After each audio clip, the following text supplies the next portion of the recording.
ஆடல் காணீரோ நித்யனின் ஆடல் காணீரோ மானுடர் துயர் தீர்த்து ஞானத்தை தந்தளிக்க மண்ணுலகில் வந்த நித்யனின் ஆடல் காணீரோ தீய சக்தியின் சதியா தன்னுரிமை இழந்து தன்னாடுமே இழந்தவே ஆலயத்தை இழந்து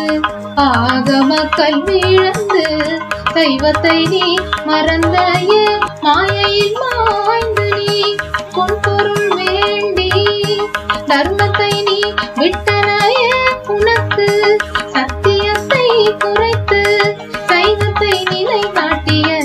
நித்யனின் அடியவர் தன்னை காக்க கைலாயம் செய்த நித்யனின் ஆடல் காணீரோ।